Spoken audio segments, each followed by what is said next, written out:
Bonjour, mensuel. Je m'appelle Rachid Badouri et moi je suis sur le mensuel. Et toi, es-tu branché sur le mensuel?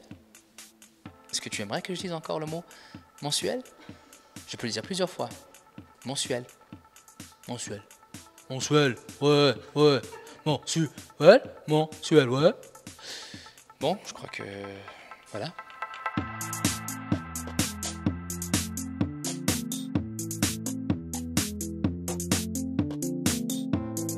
En fait, ce spectacle, en gros, raconte les 5 années qui ont suivi le premier spectacle. J'avais jamais vécu deux émotions aussi fortes, mais aussi opposées l'une de l'autre. Se marier et perdre sa mère un mois plus tard, j'ai dit, il faut que j'en parle.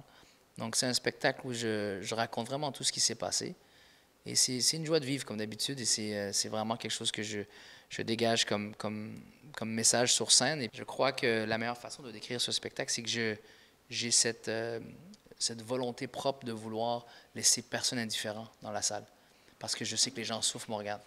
Les gens, ils ne vont pas venir juste voir des spectacles pour être divertis. Ils viennent parce qu'ils ont besoin d'entendre une blague indirectement qui vont peut-être leur donner un message d'espoir. Et j'ai la preuve de ce que je te dis. Moi, j'ai déjà eu une femme qui m'a montré sa lettre de suicide après mon spectacle. Il l'a déchiré devant moi, qui m'a dit, je venais voir un dernier spectacle avant de m'enlever la vie. Madame de 65 ans qui attendait que ses petits-enfants naissent pour s'enlever la vie parce qu'elle souffrait trop. Ça va? Je m'excuse. Je m'excuse. Moi, je ne réalisais pas le pouvoir du rire, le pouvoir qu'on peut avoir sans vouloir se l'imposer. Ça vient avec. De savoir que cette femme a ouvert un article comme ça, elle a fait comme ça. Puis elle a fait, voilà, là où il y a mon doigt, je viens voir le spectacle. Elle regarde où elle a mis son doigt, c'est-à-dire écrit Rachid Badouri ce soir en spectacle à la Ville de Québec. Parfait. On a pris un billet. Elle s'est mise super belle. On est venu au spectacle. Et elle se disait après le spectacle, je ne sais pas ce qu'elle allait faire comme acte, mais c'était fini. Et dans le spectacle, c'était mon premier spectacle. Ma mère n'était pas encore décédée. J'expliquais que ma mère s'est battue 8 ans, de 99 allez, 2001 à 2011, 10 ans, pour aller combattre 3-4 cancers qui n'arrêtaient pas de revenir à la charge, revenir à la charge. Alors elle s'est dit, qui suis-je moi pour m'enlever la vie quand il y a des enfants et des petits-enfants qui m'adorent, quand elle se bat pour garder la sienne. Donc elle a dit, plus jamais je vais faire ça. Avant le mariage, ma femme se mouchait. Oh, quelle grâce! On aurait dit un grand ballet canadien avec son mouchoir.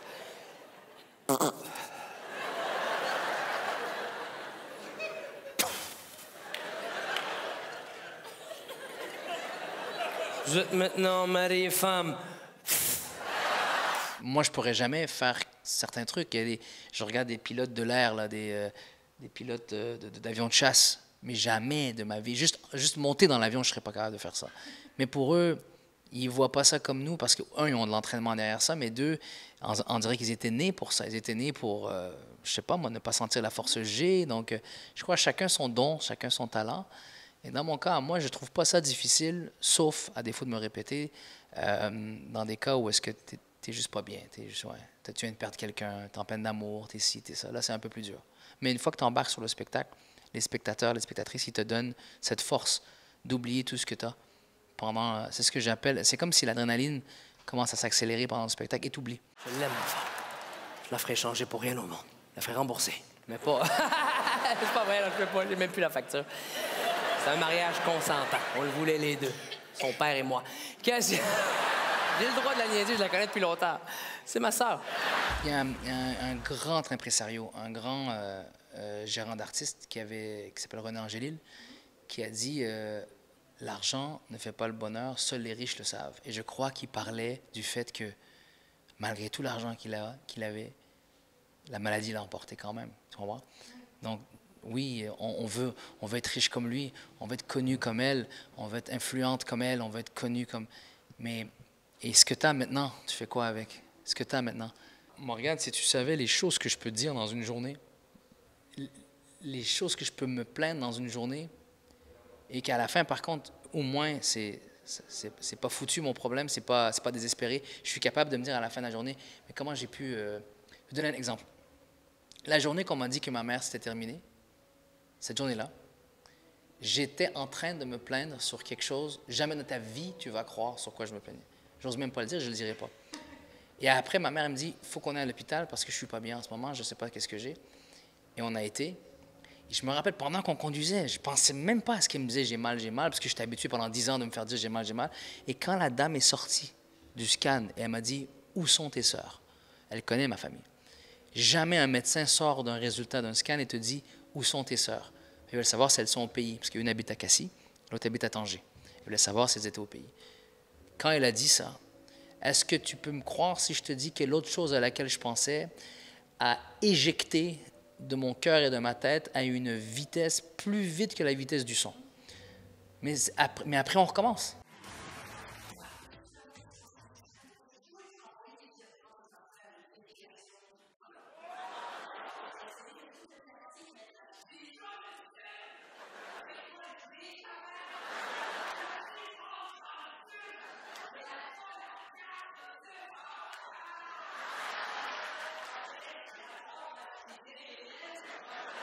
Je suis tellement bien entouré. J'ai tellement des gens qui m'aiment et que j'aime pour leur et pour mon épanouissement et non pas pour des intérêts financiers ou quoi que ce soit. Parce que ça va vite. Ça peut aller très vite. D'oublier ce qu'on a et de projeter le futur et de toujours penser que nos problèmes, c'est les pires. Je suis à New York. Il y a un chanteur, Grégory Charles, un musicien, un chanteur il a inventé un concept de théâtre mobile. Il m'a dit, viens faire ma première partie en humour. Et moi, c'était mon rêve de faire de l'anglais. Alors, j'ai travaillé comme un fou dans des bars. J'ai traduit peut-être 20-30 minutes en anglais. Et le premier soir, il n'y avait personne. Parce que c'était la première qui était un peu la pré-première. Tu comprends? Donc, c'était un peu des billets donnés et tout. Et je me plante. Plante, c'est pas un gros... Non, c'est un gros mot. Ça se passe pas comme Rachel est habitué d'avoir. Tu comprends? Puis, tu comprends? C'était une belle douche froide dans ma carrière, nécessaire. Et j'enlève le micro et je cours. Je cours vers l'hôtel. Je laisse ma femme, mon manager, oui, et deux amis qui sont là. On va appeler une des filles, on va l'appeler Jeannette. Okay?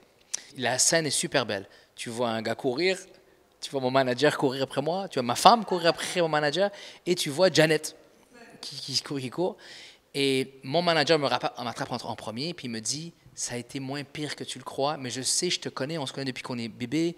C'est juste, c'était pas le moment, et la salle était bizarre, il n'y avait pas assez de monde, c'est très grand, demain ça va être mieux. Je dis, non, tu comprends pas, c'est la fin de ma vie.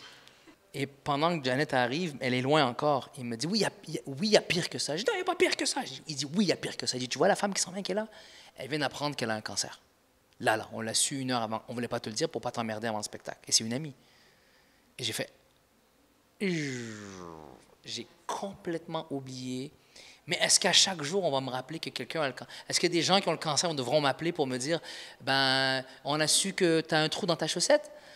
Ben, on voulait t'aider aujourd'hui. Ben, j'ai le cancer! Généralisé! Allez, ciao!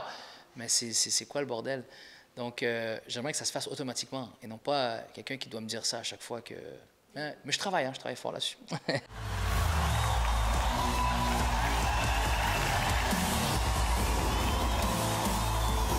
Je dirais que là, après Marseille, après la tournée française, suisse et belge, je crois qu'on va mettre un peu, le temps d'écrire le 3e spectacle pour le Québec.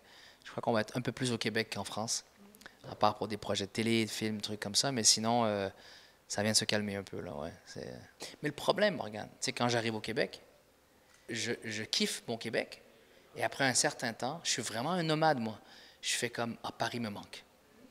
D'écouter du Damso dans la voiture et pas dans la voiture, parce que je prends pas souvent la voiture, mais il n'y a pas de voiture à Paris, mais d'aller me promener là en vélo, aller là, la bouffe, le ci, le ça, ma petite rue Montorgueil, mon petit 2e arrondissement, aller au parc avec ma fille, ça me manque, mes amis humoristes, Farid, Jason, ma petite Sad, j'ai une amie qui s'appelle Sad, qui est extraordinaire.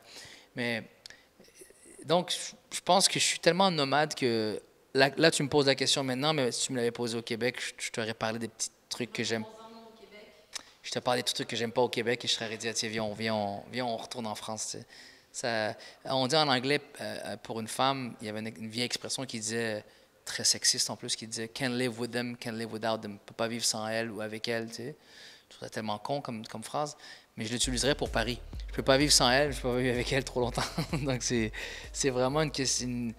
tu peux pas oublier Paris, mais en même temps, ça te manque.